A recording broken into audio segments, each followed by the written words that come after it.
Alright, Shalom Hebrews, Shalom Hebrews. This is a message from the Israelite Brotherhood. This is a message from the Israelite Brotherhood. Shalom Hebrews. This is what I'm finna go into. It's like, I'm always showing the history of the Sephardi's and the Ashkenazis and how they got our heritage and how we abandoned our heritage to them.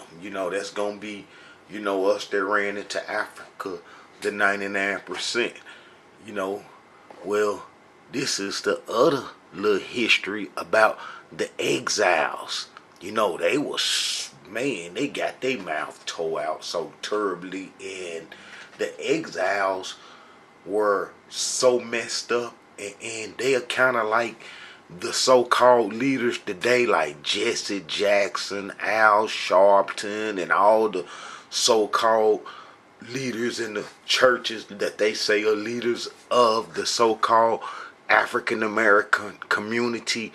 Well, the people in the exile that control the Hebrews from the exile that was taken to Babylon and made it home, they are kind of like the same people that the Hebrews are today.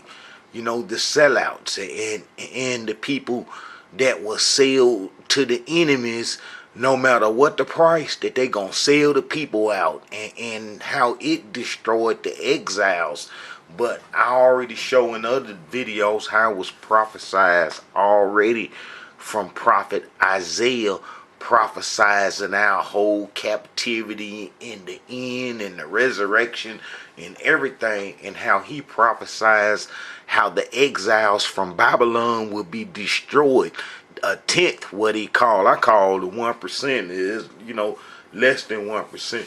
But he said that tenth would be destroyed, and I have the history to show how that tenth, the exiles were destroyed. I got other videos, but man, there's so much going on dealing with the Israelite history. Basically, world history is the whole world history is Israelite history. It just have to be chronicled and explained from ancient times to the day.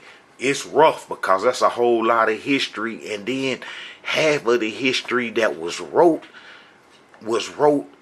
after we Hebrews abandoned our covenant. See, before then we kept real world history. We was the custodians of world history. Us Hebrews that abandoned the covenant, we was the custodian of world history.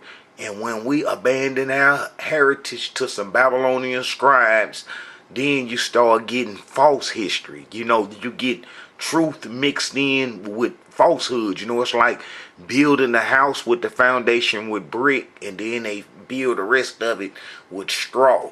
With straw. They don't, some kind of way they build the rest of the house with straw. The foundation may be a brick, but the rest of it is straw. It's how world history is. And when you go, near it with some hot truth, it set all that falsehood on fire. And then that's what's going on today, because us Hebrews, we got a lot of Hebrew organizations that's out today, and basically ain't none of them going into the truth. They don't know nothing about no truth, and when you're trying to point out some truth to them, they still got the veil over their eyes. They can't see and they can't understand, and man, it's kind of hard, but somebody got to get in and put some truth out for the people, so we can kind of like at least have somebody that's showing in some direction where is some history to where we can understand of what happened to us. Because if we don't understand what happened to us in the past, then it's like our future is almost still washed away. They got a saying, I think that dude George Orwell, whoever controls the past controls the future, and whoever controls the future controls the present. And that's how it's been with us. Our enemies have been controlling our past history. Our enemies been controlling world history since we Hebrews abandoned the covenant during the Babylonian wars in the book of Jeremiah. when the 99% of all the tribes, because I showed that there's no, 10 lost tribes, and how all the tribes ran into Africa, and how we abandoned everything to some Babylonian scribes that was placed in our land in Samaria in 722 BC. But this is the catchphrase with that: the people that was placed in Samaria, them Babylonian scribes from Nippur and Sipper, they was Amorites already. So it was like they was being placed back in our land, and those are the people that they call the Jews today, the Sephardi branch of the Jews, and that's mostly who I'm gonna be focusing on right now. It's the Sephardi branch of the Jews, and the Sephardi branch of the Jews take on many little forms. They are the real Semitic people.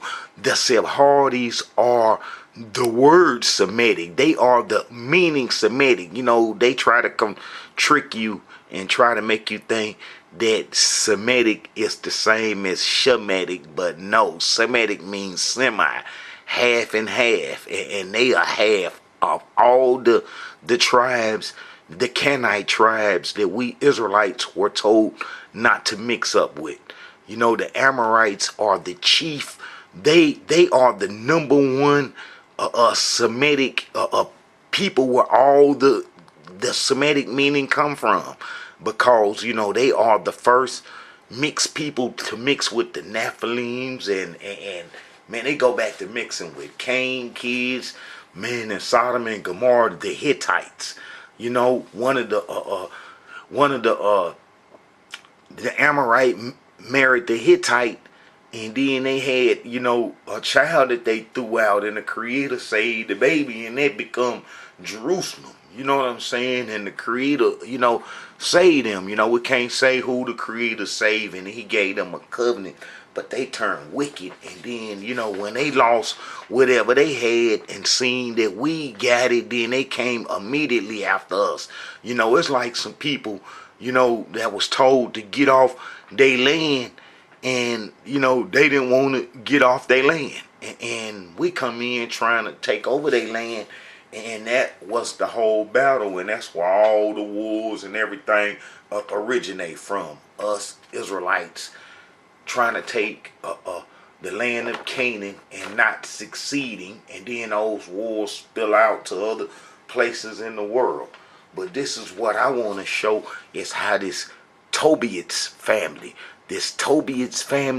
man, those are the people, the family that got into the heritage and dislodged the exiles from it, and then turned it over into the Jewish heritage that you have today. The Jewish rights and Judaism and all that couldn't be nothing.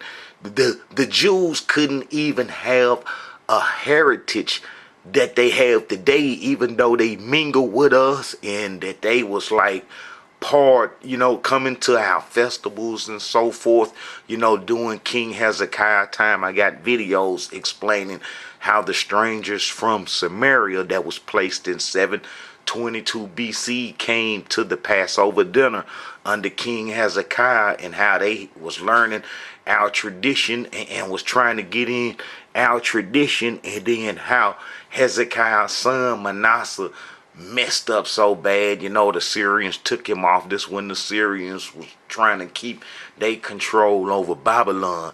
And then how, he come home, and how his son Amon sinned so bad. And then, King Josiah come on, and, he fulfilled the prophecies and cleaned the kingdom up. And then how the Egyptians killed him, and then put us on the Egyptian religion that he cleaned up, and how we would go into Africa abandoning our heritage to the Babylonian scribes, the Sephardims, and the others that was in the land. When the book of Obadiah speak about Edom taking over our heritage, you Hebrews don't know how serious that is. Some of y'all may think lightly that Edom just eased, the fruit of them just eased into our heritage, and that they took over, certain little parts. You don't understand that they took over the whole Israelite heritage and everything. Edom was the first to get in, and then Ashkenazi would eventually come in, fulfilling the prophecies that was made about Ashkenazi taking Japhet descendants taking over Shem's, living in Shem's tent, and how Canaan would be his servant and so forth. And that ain't nothing but what the Amorites, Sephardims, the Sephardic groups are to Ashkenazi now. Ashkenazi took over the whole Jewish way. Hey, but this is what I want to cover, Hebrews. I want to talk about this family that took everything from the exiles, and how that they was up in the temple, and then how off these through wicked leaders, like I say, these wicked leaders, Eliashib and Jehoiada and Jonathan and the individuals that was descended from him, that when the exiles come back from Babylon, that'd be the prophet Ezra, Nehemiah, Haggai, Zechariah, and Malachi. Those 5 prophets covered the exiles' history. The exiles' history is a different history than the history of the Hebrews that ran into Africa during the Babylonian Wars. It was the majority of the Hebrews, the 99% reason why the Babylonian captivity come about. The Hebrews from the book of Jeremiah are the reason that the Babylonian captivity took place, along with the Egyptians, influence us and leading us, down that path and so forth. But that's a whole different history, and I mostly cover that history, proving how we are the Hebrew Israelites based upon the book of Jeremiah, because the book of Jeremiah showed that the Hebrews went into Africa and never returned when the exiles come home from the Babylonian captivity. Because this also what I want to show, that everybody wasn't taken to Babylon per se, the Babylonian capital and city, even though we was taken to the provinces that Nebuchadnezzar, the Chaldeans, them control. But the majority of our people, as well as leaders, was in Susan, in Elam and stuff, so they real slick with this, and they be trying to say that we was in we was in all in Babylon and so forth. But no, we was in Susan. This is a capital, what I'm saying, way over here, but this where them Jews was from, and this is where the Sephardims were from. And then I'm gonna prove that when the exiles come back from Babylon, that some people come back from these parts, the Tobiad families and the Tobiads, they are Amorites, Ammonite Moabites, because Ammon and Moabites are brothers, them family peoples, what I'm saying, from Lot incest and so forth. And then how I can show that how those people come from Nipper, which is the same as Super, because Super is where the Sephardims from. And then this is a Amorite controlled land, totally in the control of the Amorites. The Amorites are the founders of Babylon. But that when the exiles come back from Babylon, that some people come back from them parts. Now, I'm also show that the people that was placed from 722 BC come from these areas right here. So it's a possibility that some of them could have got a free ride to Babylon during the Babylonian captivity. They're going to get a free ride to Babylon with Nebuchadnezzar, they peoples and stuff. And then when the exiles come back home, you know what I'm saying? Because they know what Prophet Isaiah and them said, because they was in the, they was in the land and stuff since 22 BC, and that when the exiles start coming back home, you know they gonna be doing a genealogy check and so forth, and that some of them folks came in trying to get in and trying to say that they was the tribes of Israel to get into the genealogy clearly. You see, because we got also where the prophet told them that they can't have no dealings. You know, they tried to say, hey, we was from Assyria. We was from the Assyrian time, and we worship the same creator you worship. We worship the same creator you worship. And then we told them folks, nah, man, you can't come into the temple, and that you can't come into our heritage, and that we don't care how long, you know what I'm saying, you've been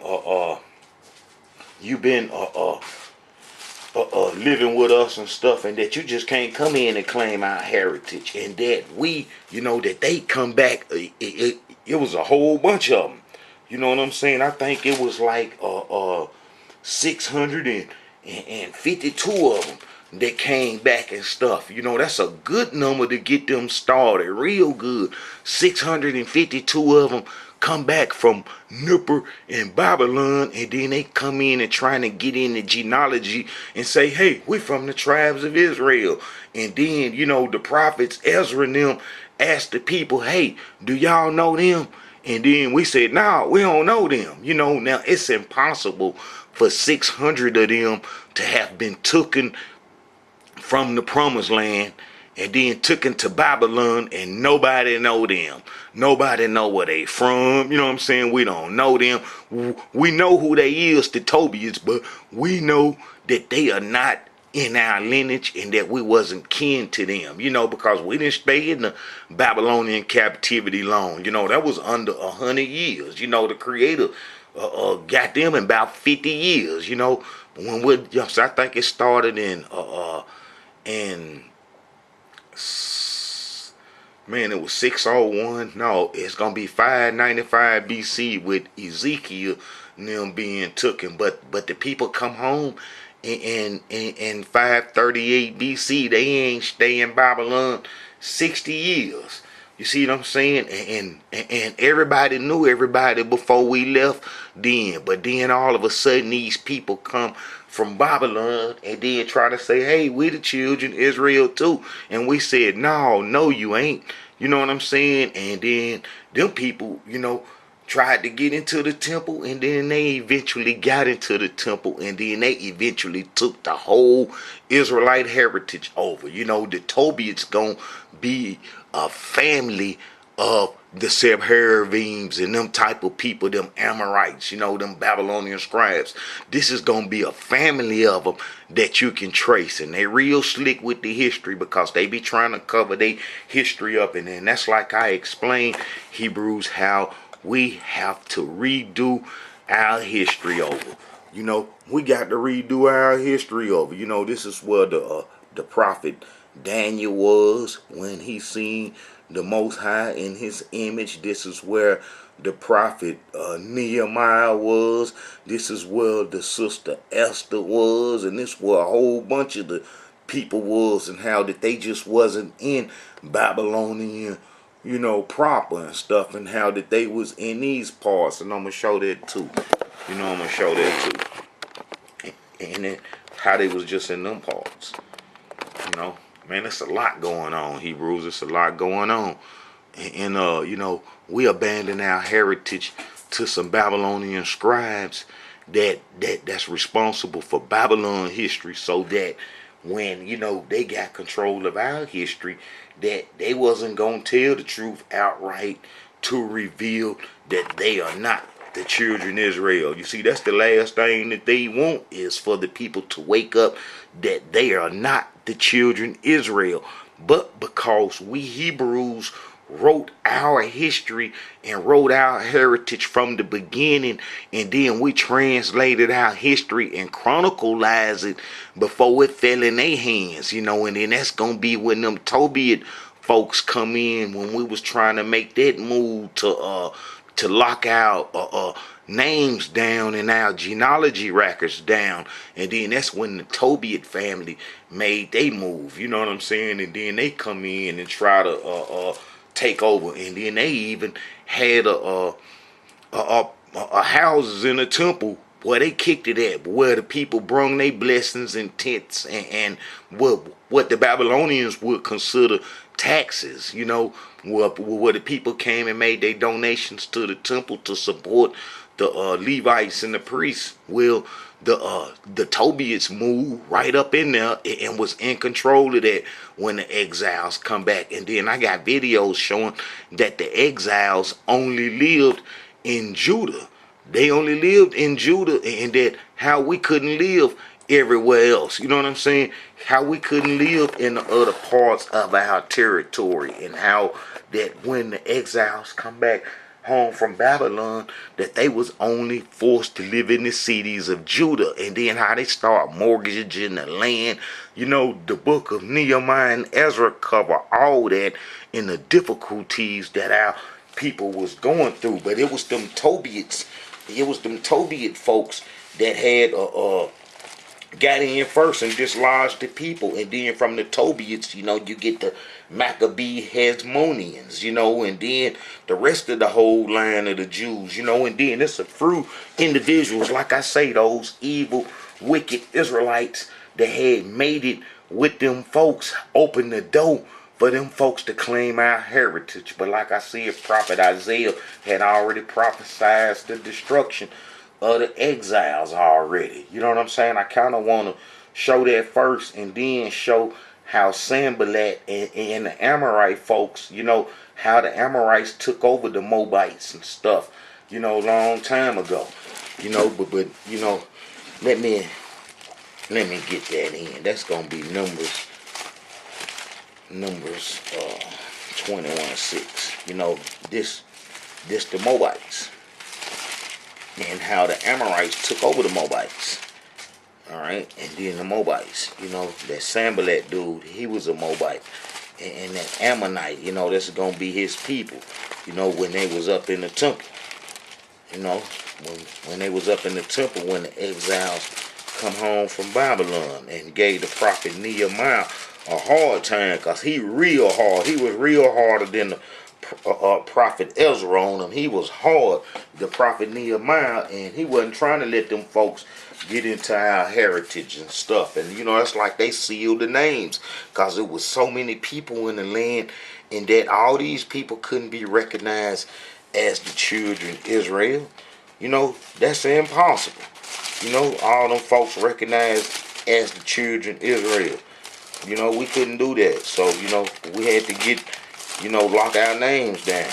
And that's what we did. But while we was doing that, the enemies came, and they was trying to get into the temple, and then they was trying to get into the genealogy of the people. They was trying to get into the genealogy so that they could claim that they was Israelites. They was already taking over the heritage, and this basically how it was done. And this is how that they got in. The people that call themselves Jews today. This is how they got into our heritage. And the Tobiad family gonna be the main ones. But I want to show that they are Amorites. Alright. Sanballat. Let's see this. Alright, so we're going to look at this here. So we know that the Amorites, when we exited Egypt with the prophet Moses, and how we was coming into the land, and how the Amorites were a tribe that we were supposed to destroy. The Amorites were a tribe that we were supposed to destroy. And let me see.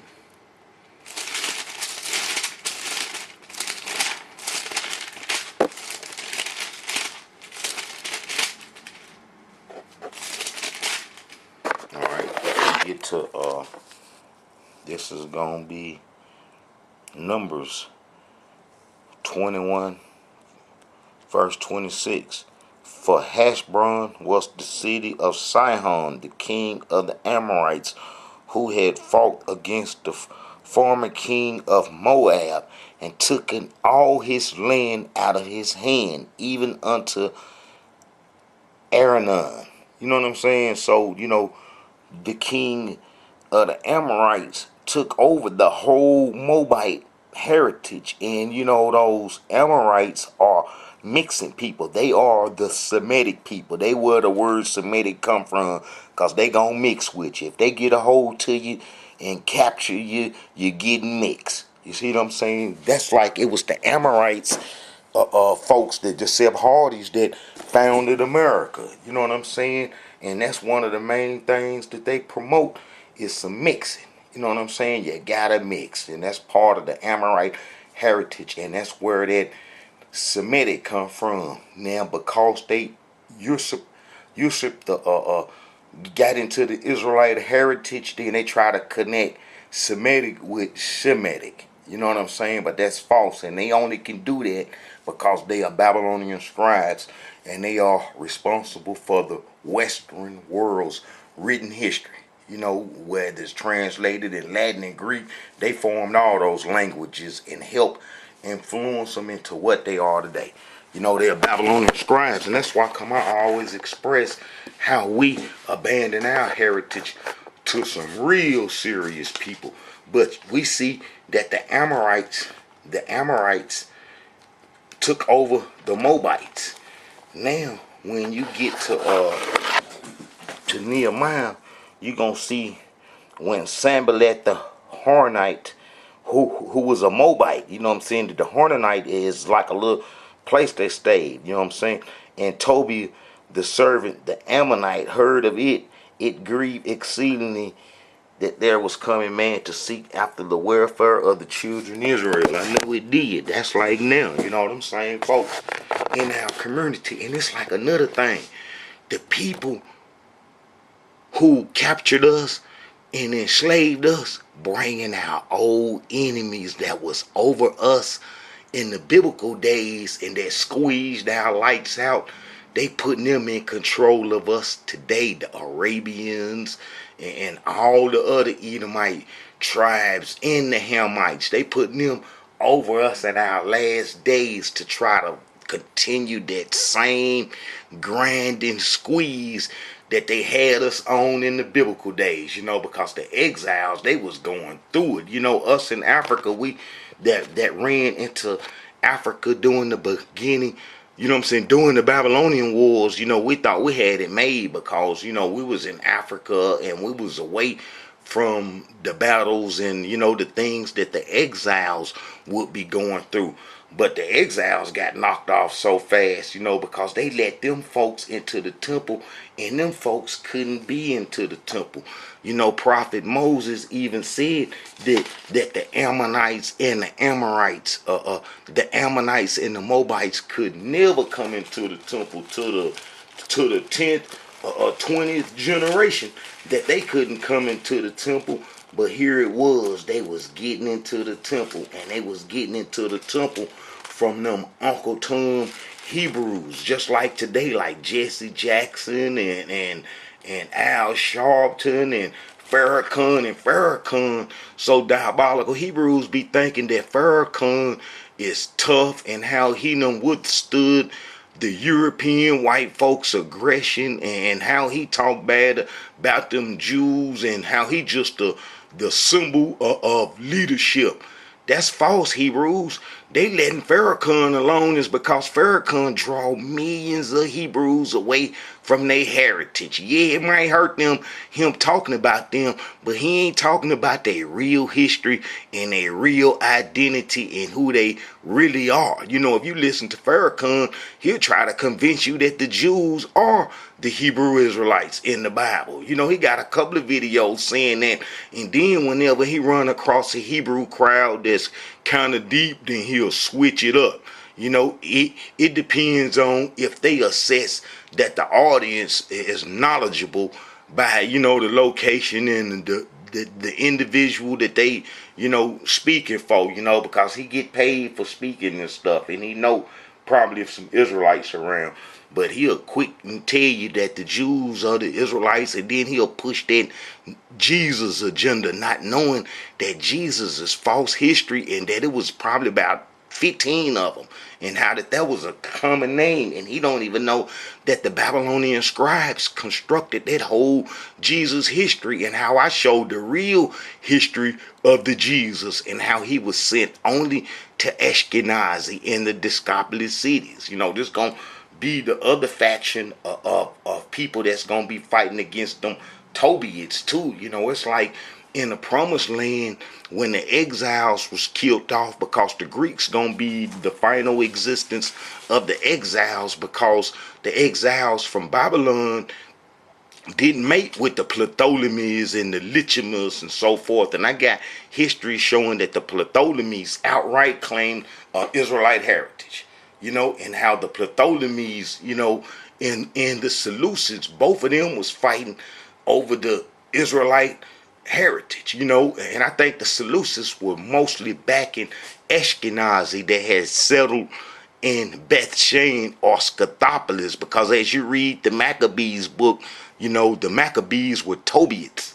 And after you read the Maccabees book, you'll see how they went to Scythopolis, and while they was in Scythopolis, they tried to make them folks pay some taxes. Well, Scythopolis ain't gonna be nothing but where Ashkenazi settled, during the Babylonian Wars.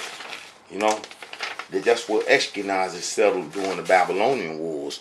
But the Tobiads are the people that got into our heritage and opened the door for the Jews that claim our heritage today. And Nehemiah and Ezra and them were confronted with them. I need to start showing some of this history. It's a whole lot. I promise you, Hebrews, it's a whole lot.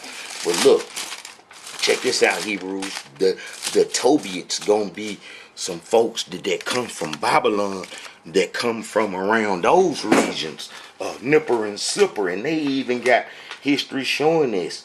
And that when those people when the exiles come from Babylon, that these people tried to sneak into our heritage, tried to sneak into the registry and stuff, but we put the brakes on it. We put the brakes on it, but it almost happened and stuff. And this would put the exile lights out, because it was too many people in the land, and they couldn't pass heritage over to them folks, them people that wasn't the children of Israel. And like I say, it was a bunch of them. And if you go to Ezra 62, that was Ezra 260. Ezra 260. All right. Ezra 260. All right. All right. These sought their register among those that were reckoned by genealogy, but they were not found. Therefore were they excluded and put from the priesthood. See, they was trying to get up in the priesthood and trying to get up in there. And then the Zerubbabel, the leader, the Tarshata, he the leader, told them that they should not eat of none of the holy things, to a priest stood up with Urim and Thummim. This gonna be some special stuff that Almighty Yah gonna have to get him. Some stones that only come from him, and something, that he put into the priest that get him some special insight and powers. We don't know what it is, because but it was put in the breastplate, but it's something that Almighty Yah would have to do. But the priesthood was over with. If you read the book of Malachi, the last book, because the enemies was getting into the heritage, and there was no way to keep them out.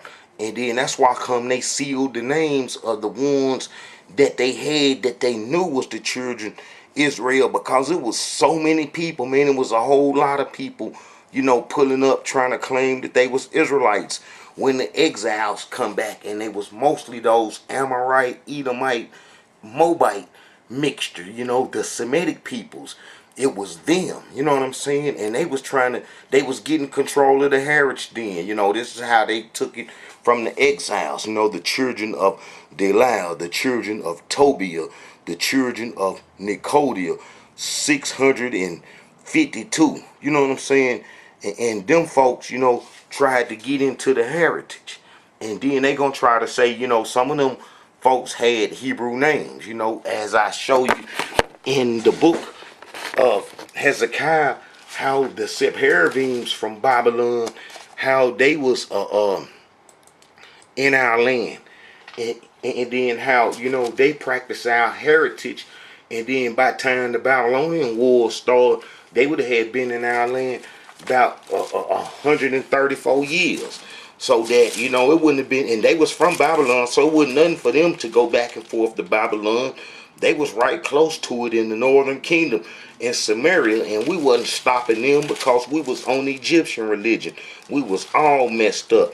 But if you look at 2 Kings chapter 17, verse 24, and the king of Assyria brought men from Babylon, and from Cutter, and from Abel, and from Hamath, and from Sepharvaim, and placed them in the cities of Samaria instead of the children of Israel, and they possessed Samaria and dwell therein. Okay, if you read the history of those Tobiads, when they was getting shook down, some of them by the Ptolemy, that how they went and got a loan from them folks in Samaria to pay the Ptolemy so they could become the tax collectors to collect the tax on the Ashkenazi and the rest of the Jews. Man, there's so much history going down, you Hebrews, that y'all don't even have a clue.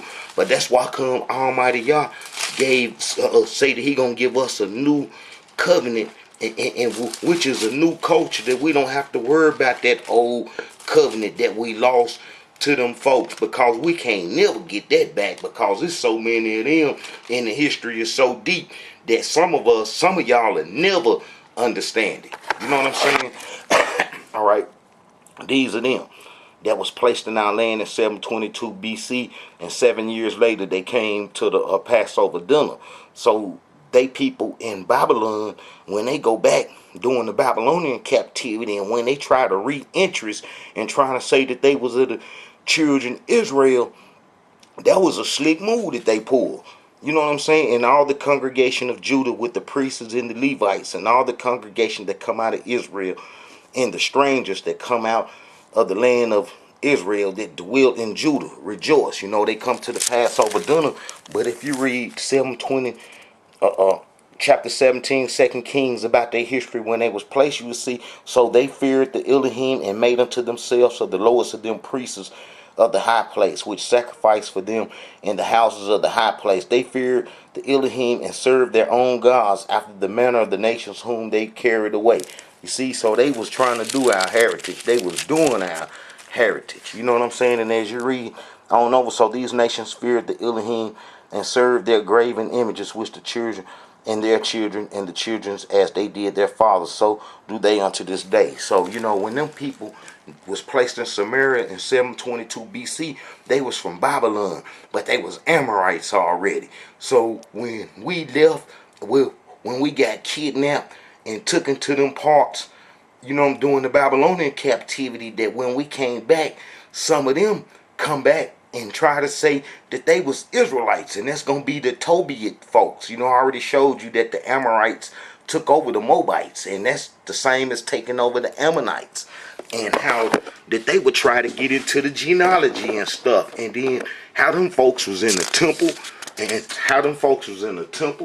how them folks took over everything, and how they corrupted the Hebrew leaders, Eliashib and all them back then, how they corrupted them, and then they gonna try to create false kids off them, and then that's how the priesthood, the Onanis, and all those folks come about, and then the Tobiads will be the founders for the Maccabees, you know, the Horonaim, and all them folks. You know what I'm saying? And then from there, you get the rest of the Jewish history, along with other Edomites pulling up and joining them.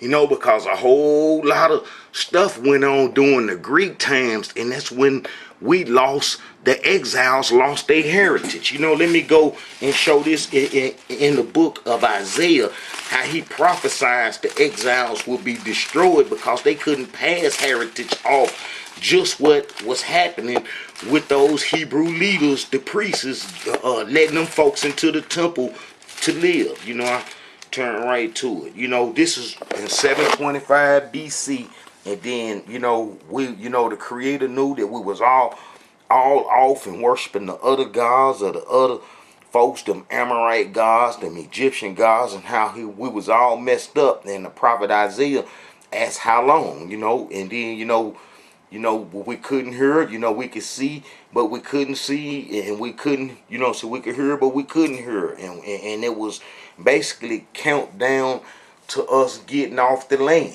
But we had plenty warnings, and the King Josiah gonna be our last chance, and after that it was over.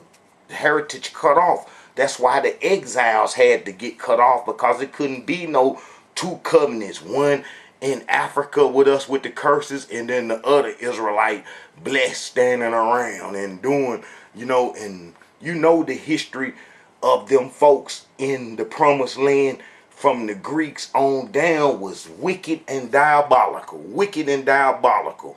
Well, those were the Tobiads and the people that had took over the heritage, because the exiles stayed just in Judah inheritance and mostly around Jerusalem, and they got knocked off so fast by mortgaging the lands and so forth. And that's what the book of Ezra and Nehemiah about. He talk about that. But this is what prophet Isaiah said before it even happened. All right. And I heard a voice from of the Elohim saying, "Whom will I send, and whom will go for us?" Then said I, "Here am I, send me." And he said, "Go and tell this people, hear ye indeed, but understand not.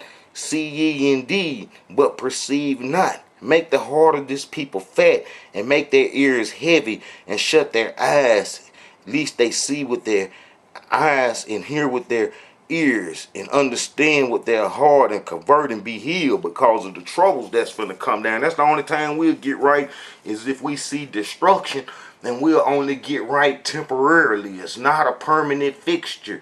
So if we would have knew what the destruction that was finna come down in, we would have got right probably, temporarily, but it was over with. He was telling us we was done, it was through, because of our wickedness.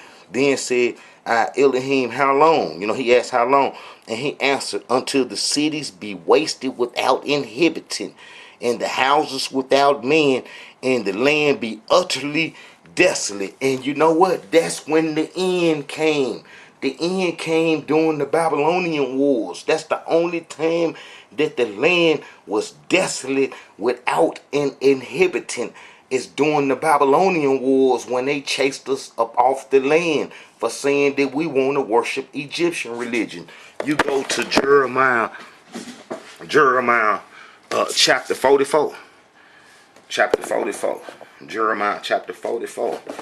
And I'm going to show this. And this is like 134 years later, after he said that.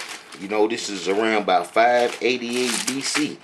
And then if you go to, this is when the 99% ran into Africa to do the Egyptian religion. All right. Thus said the Elohim of hosts, the Yah of Israel, ye have seen all the evil that I have brought upon Jerusalem and upon all the cities of Judah, and behold, this day they are a desolation, and no man dwelleth therein. We was all the way in Africa. You know what I'm saying? We had took off to Africa and told the prophet Jeremiah, who had caught up with us, that the Creator didn't say don't go into Egypt or Africa to stay, because we had seen them white folks, the Scythians, on horses coming in to chase us off the promised land. We had seen these folks on horses, and them folks had body parts. But when they captured you, and they would kill you, they would put your parts on their horses and ride around with them. You know, those was the Chaldeans, but the Scythians, who was the code name for Ashkenazi, made up the Chaldean folks right then when they come chased us out. You know, chased us out the land. So, you know, the land was empty, just like Prophet Isaiah had said. And then he said this. So that came to pass. All right. Then said I, Elohim, how long? And he answered, until the cities be wasted without inhabitant, and the houses without men, and the land be utterly desolate, and the Elohim have removed men far away. That's going to be the exiles. And there be a great forsaking in the midst of the land, and that great forsaking in the midst of the land was us saying that we was going into Africa to live, to worship the Egyptian religion. You know what I'm saying? Let me show that. All right. Let me show that.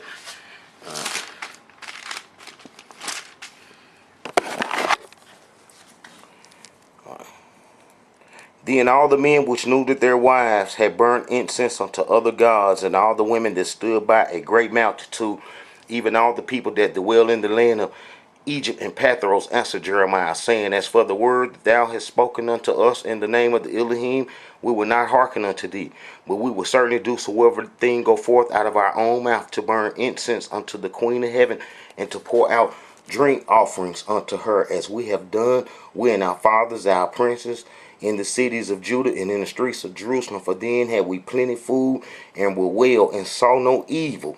This was a state of man. But since we left off to burn incense unto the Queen of Heaven, and to pour out drink offerings unto her, we have wanted all things, and have been consumed by sword and by famine.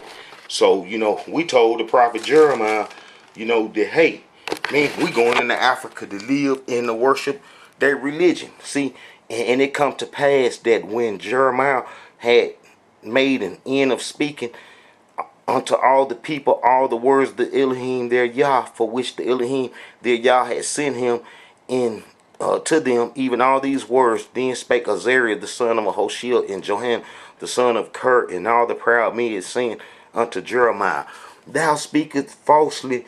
The Elohim our Yah hath not sent thee to say, go not into Egypt to sojourn, but Barash the son of Ner set thee on edge against us, for to deliver us into the hand of the Chaldeans, that they might put us to death and carry us captive to Babylon. So, you know, we said, nah, man, we going in Africa to stay, and that them folks ain't finna take us captured to Babylon. You see what I'm saying? And then it was during this time when the exiles come back, from Babylon, that the enemies, you know, come back and then try to say that they was from the children of Israel too, you know, and tried to get into genealogy and stuff.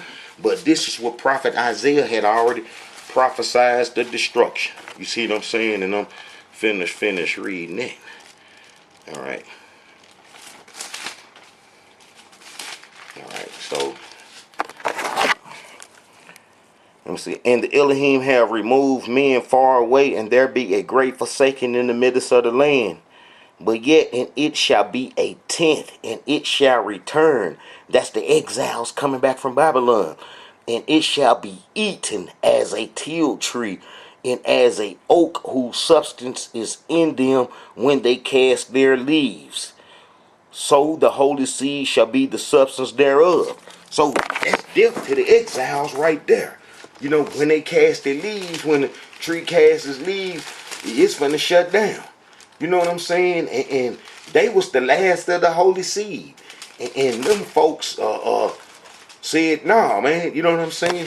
That, you know, it was over with. Look, for ye shall be an oak whose leaf fadeth, and as a garden that hath no water. That was the exiles right there. That was the exiles, to when they come back from Babylon and start mixing. Prophet Isaiah had already prophesied their destruction.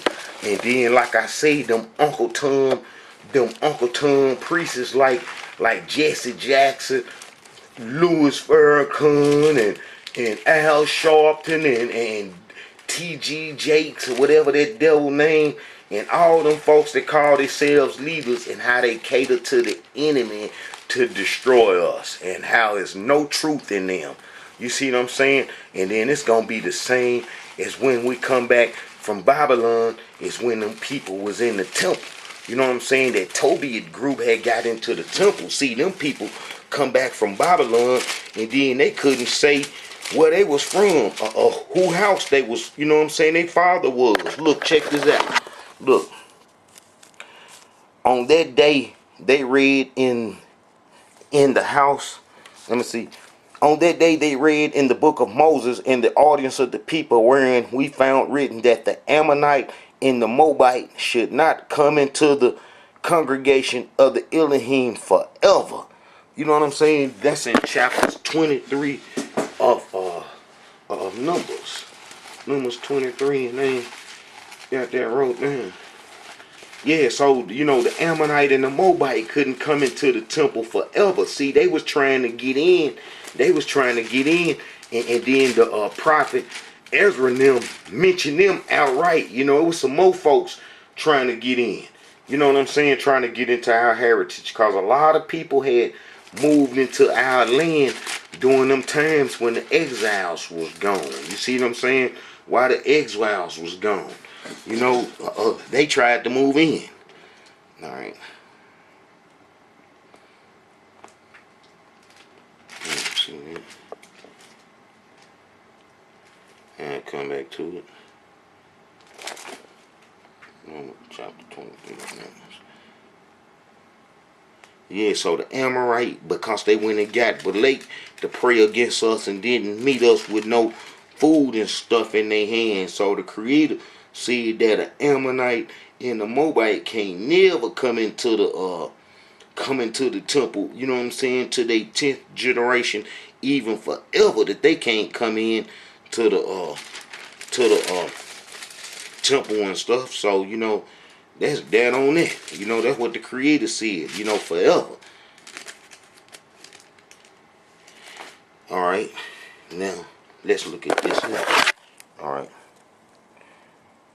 On that day, they read in the book of Moses in the audience of the people, and therein were found written that the Ammonites and the Moabites should not come into the congregation of Yah forever, because they met not the children of Israel with bread and with water, but hired Balaam against them, that he should curse them. Howbeit our Yah turned the curse into a blessing. Now it come to pass, when they had heard the law, that they separated from Israel all the mixed multitude, and before this Eliashib. See, that's one of them Uncle Tom Hebrews that sell the people out. But we fully, it's a whole bunch of them around today, especially in them Hebrew organizations that's taking the Hebrews to the Jews. It's like they being in captivity all over again, because the Hebrew organizations taking the Hebrews to the Jews off Jewish myths and off Jewish history. So those Hebrews still in captivity, even though they know they Israelites, but they in captivity with Jewish myths and lies. Alright.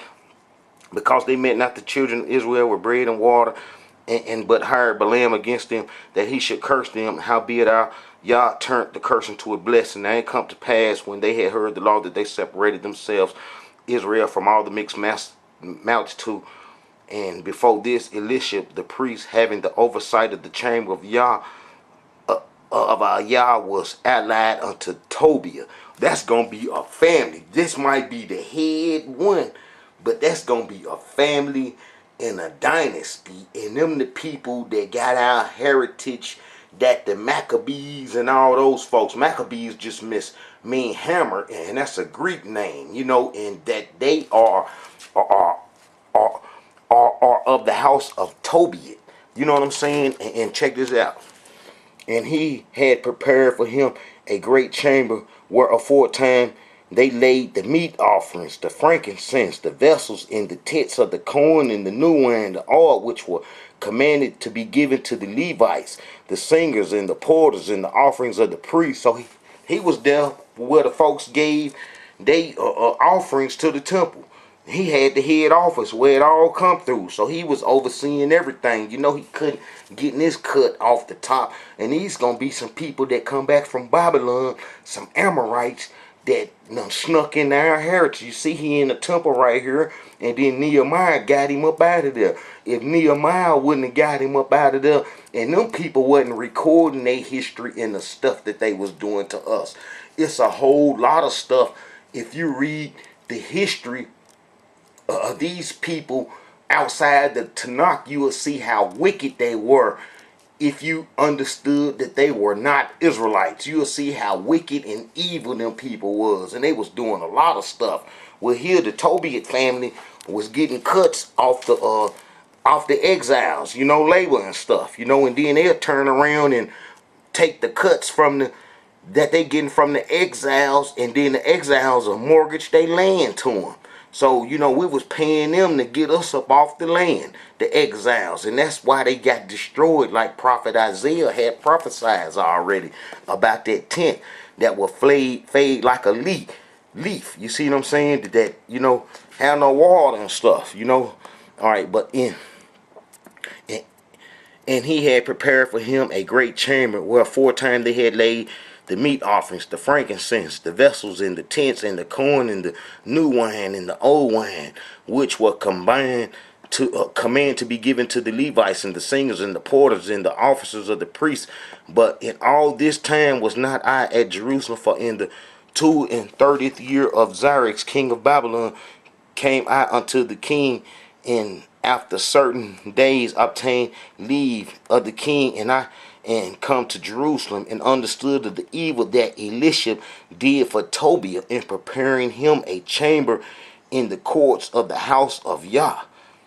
And it grieved me sore. Therefore I cast forth out the household stuff of Tobiah out of the chamber. See, but them gonna be the people that come back from Babylon. Them gonna be the people that come back from Babylon that couldn't say what lineage they was, and then they start functioning as Hebrews. They start functioning as Israelites, and they couldn't even name what house they from. And look, check this out. The children of Delal, the children of Tobiah, the children of Nekodia, 642. And of the priests of, All right, let's go to Ezra. Ezra give up a good insight on them too. The prophet Ezra give up good insight. Alright. And these were they which went up from Thelma and Thurs and Chur and Adin and Immer, but they could not show their father's house. See, now how was the Babylonian captivity wasn't even that long? Why come they not going to be able to show their father house? 600 of them now. Out of 600 folks, they wasn't going to be able to show their house. All it was them folks was lining up. And they said, who all want to go to Jerusalem and be Hebrews? Come now. This is your only chance. And all them devils took that opportunity. 600 of them. And then didn't no Hebrews know them folks. Did none of them know him? And we asked all the tribes and all the people that come back from Babylon that we know that was Hebrews. You see all these names and stuff. We asked them, did they know them? And they said, nah, we don't know them folks. And it wasn't none but them Amorites, them Sepharavim folks. It's going to be some Hebrews that ain't going to mix up with them folks that was placed in Samaria in 722 BC. Look, and these were they which went up from the Thelma and Thelhersa and Chur and Adan and Immer, but they could not show their father's house and in their seed where they were of Israel. See, it's just some folks coming claiming that's going to be them Tobiad folks, and that's going to be where the Maccabees, the Hasmoneans, and all them folks come in this way. This is their legal entrance, you know what I'm saying, by coming in. Instead of just being in the land and waiting till we all dead and gone, they start pushing to get into the temple. All right. The children of Delal, the children of Tobiah, the children of Nekodia, 652 of them. You know what I'm saying? It's 652 of them. Look, these sought their registry among those that were reckoned by genealogy. Look, they sought their registry among those that were reckoned by genealogy, but they were not found. So meaning that they done went to the other Hebrews and say, hey, let me claim I'm kin to y'all. I'm kin to y'all. But they say, nah, man, you ain't no kin to us. After they done search to say, hey, man, you ain't kin to none of us. And they probably went to some more Hebrews and say, hey, I'll pay y'all. Let me say I'm kin to y'all. Because we doing a genealogy check to see who all from the tribe of Israel. You know, and then them folks then probably went to a hole, and all the folks say, no, man, we can't find y'all nowhere in here. And like I say, the Babylonian captivity wasn't long, so it's impossible for 652 of them not to be recognized as the children of Israel are connected from this Tobiah family. We would have knew about them before we left. You see what I'm saying? But we did know about them. We knew that they wasn't no Israelites.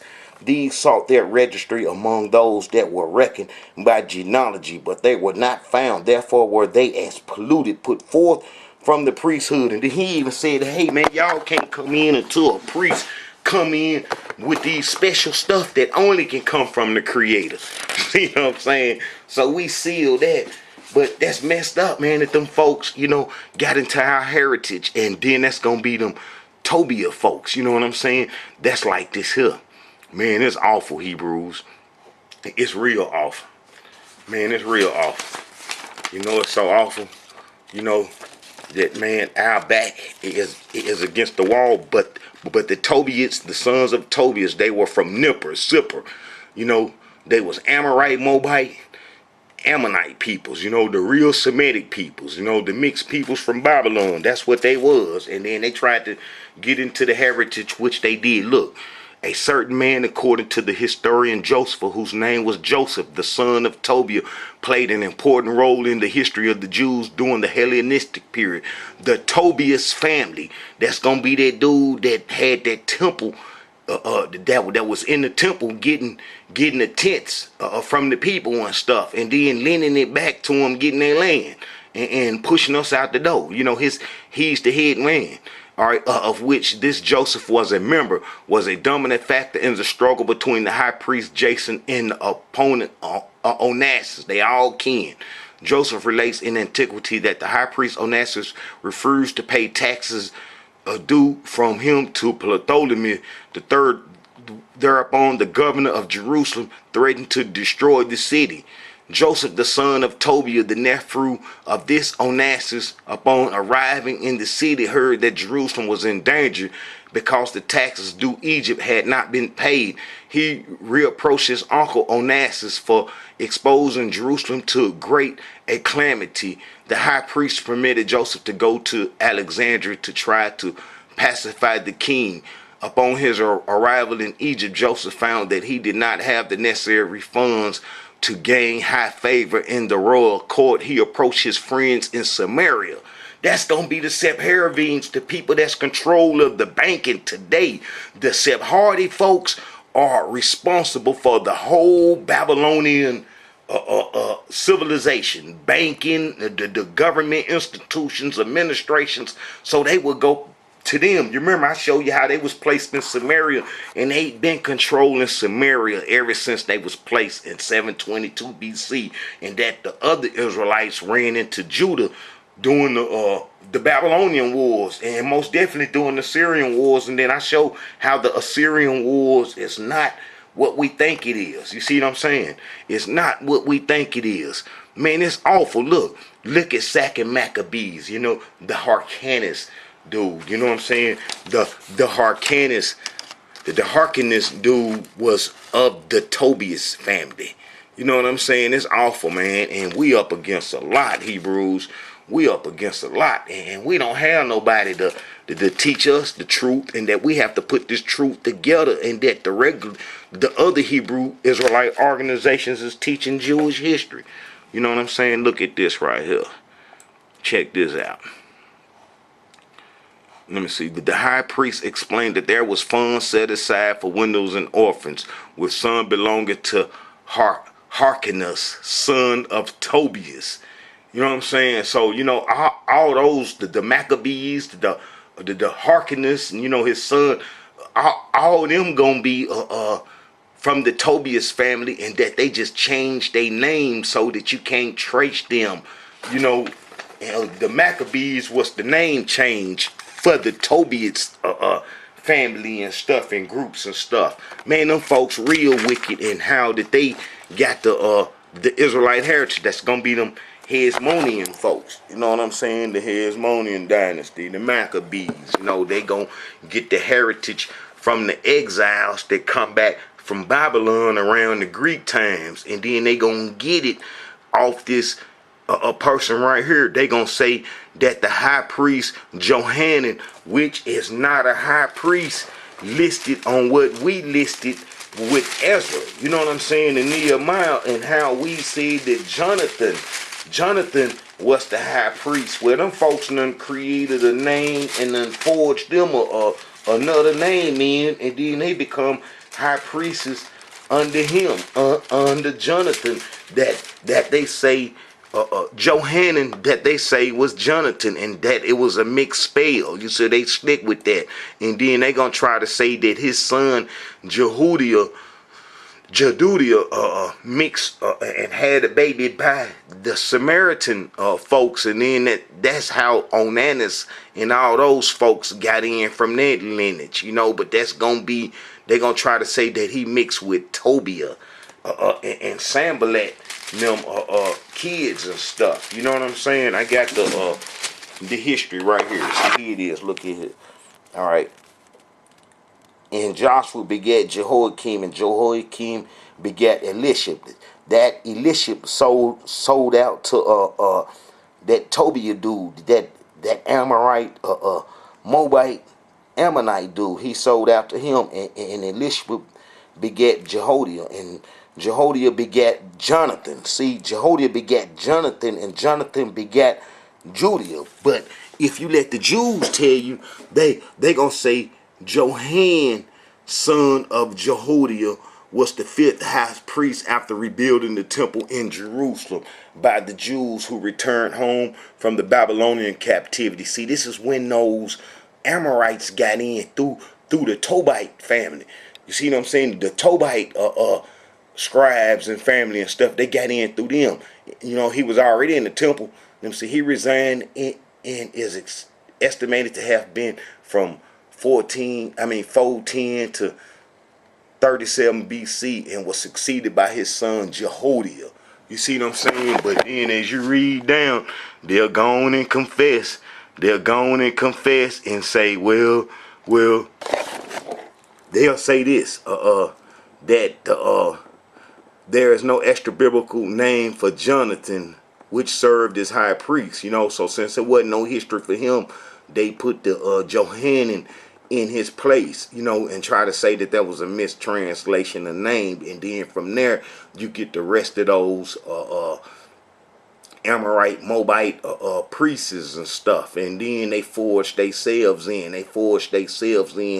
During that time in our heritage, you know. And it's going to come from that Eliashib, you know what I'm saying, that they sold out to him. You know what I'm saying? And it's John Hornicus.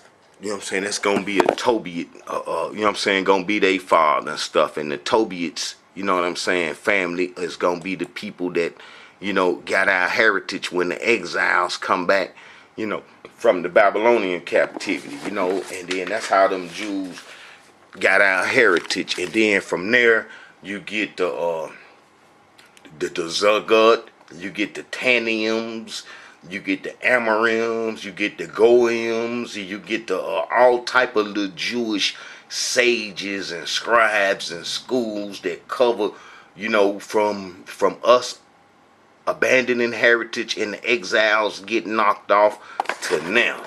You see what I'm saying? So, you know, it's easy to understand our heritage when you understand the people that you dealing with. You know, we dealing with some Babylonian scribes, and like I showed that when the Hebrews went into Africa in the book of Jeremiah, that, you know, it was basically over with. It was over with because it was a lot of people trying to get into our heritage. You know what I'm saying? That's like this here. I mean, look at all these folks came, you know, man, into our heritage. Then wrote the counselor Shimon, the scribe, and the rest of his companions, the Danites, the Arshphithites, the Temperlites, the Hephathites, the Archabites, the Babylonians, the Shushushanites, the Devites, and the Elamites. All them folks moved to our land, along with them other folks that was in our land in 722 BC, the Sephardims. And the king of Assyria brought men from Babylon and from Gutta and from Ava and from Hamath and from Sephardim. Them gonna be the Sephardi Jews, and placed them in the cities of Samaria instead of the children of Israel, and they possessed Samaria and dwelt in the cities thereof. You see what I'm saying? And then when the exiles come back from Babylon, when the exiles come back from Babylon, it's gonna be some of them people. It's gonna be some of them people sneaking in. You know, it's gonna be some of them people sneaking in, and then they got, you know what I'm saying? They show you, they'll tell you that that them people, the Tobiads, came from around Nippur. You know, and Nippur is the same as Sipper, and Sipper is gonna be where the Babylonian scribes. You know, Sipper is the short word for Sephardim. Sipper is the short word for Sephardim. See, the exiles mostly came from these parts over here, Susan. But it was some people that come from here that come back to the promised land and try to say that they was Israelites. They wasn't nothing but Amorites. Amorites founded Babylon. So when the exiles come back, they thought we were slipping and that them people tried to claim our heritage. And we said no, and how they would eventually still get into our heritage. Like I had showed in how them folks try to say, you know, let us worship the God you worship.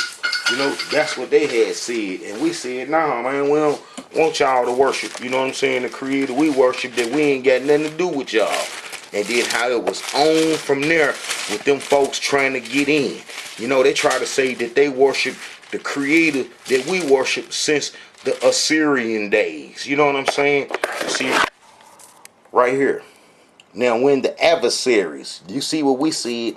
When the adversaries of Judah, Benjamin heard that the children of the captivity built the temple unto the Elohim Yah of Israel, then came Zerubbabel, the chief of the fathers, said unto them, let us build. Let me see. And then they came. Then they came to Zerubbabel. You know, they came to the chief. You know, that's the Tarsella.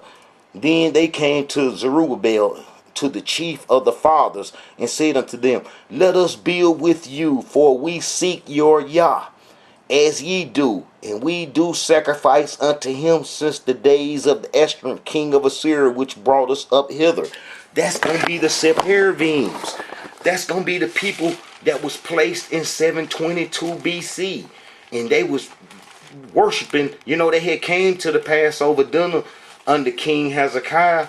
And you know, he didn't, you know, care and stuff, because he was just trying to get us all to do right so we wouldn't get kicked up off the land.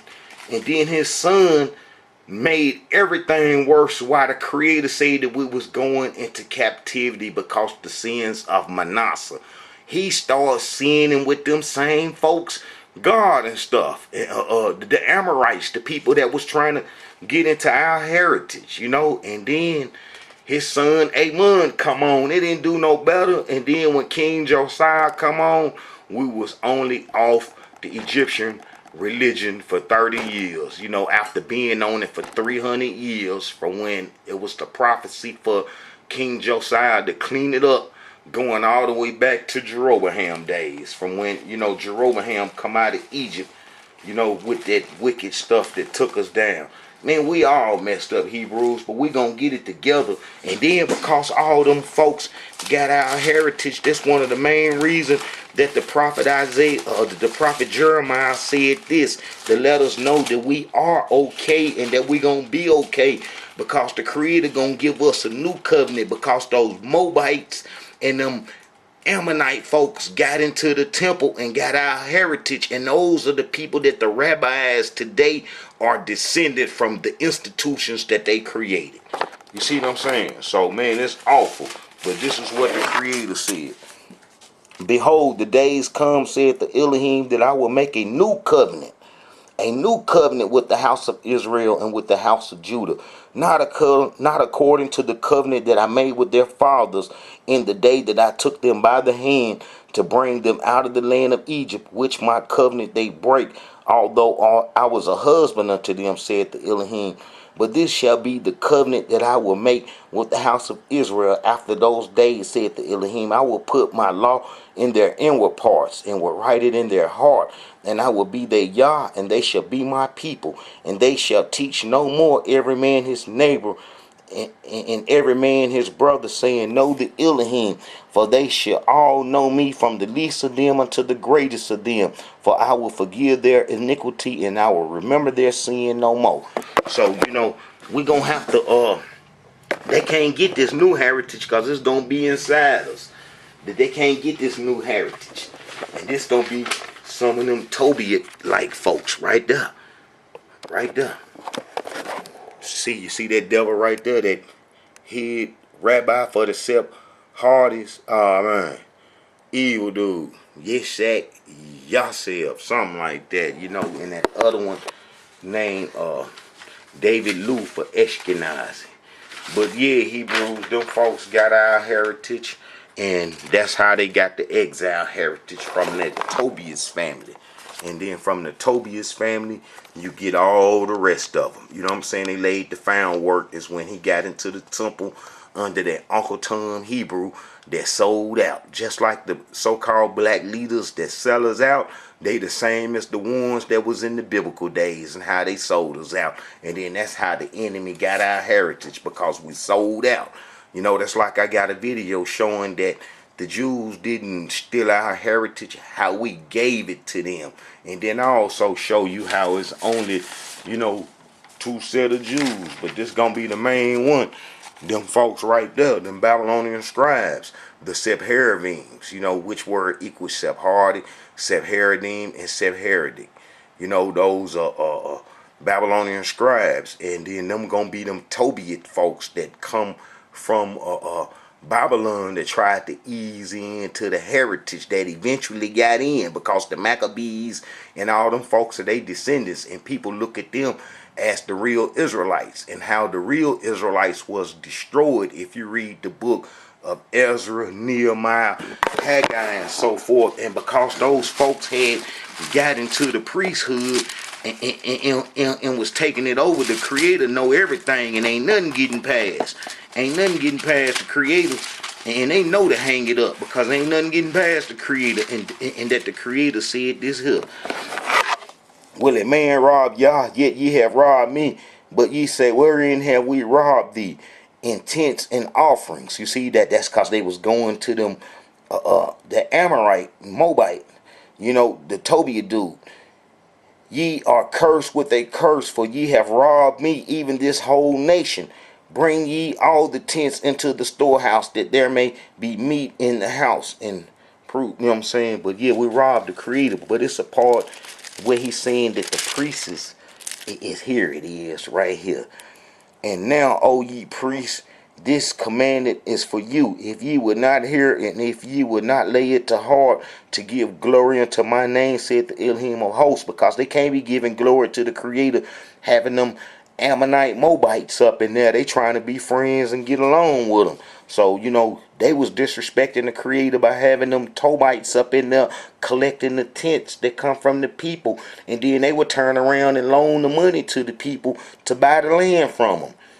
You know what I'm saying? And said the Elohim of hosts, I will even send a curse upon you, and I will curse your blessings. Yeah, I have cursed them already, because ye did not lay it to heart. Behold, I will corrupt your seed and spread dung upon your faces, even the dung of the stolen feasts, and one shall take you away with it. It's going to be Eliashib and all that lineage that come from him.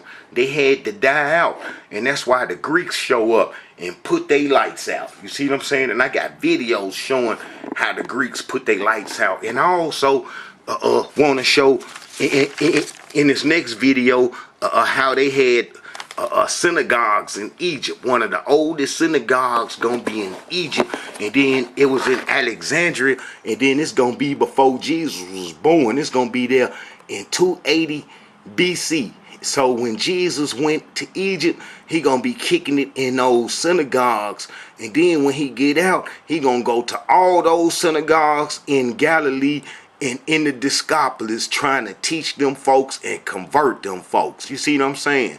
Man, it's a lot going on, Hebrews. So, stay informed with the Israelite Brotherhood. And I advise you to subscribe so you can stay tuned to the latest videos. This is a message from the Israelite Brotherhood. Shalom, Hebrews. And I pray that this information do you some good, and tell the other Hebrews to come watch the site and listen. I listen to the videos all day and all night, and I even be learning from myself. Shalom, Hebrews. This is a message from the Israelite Brotherhood.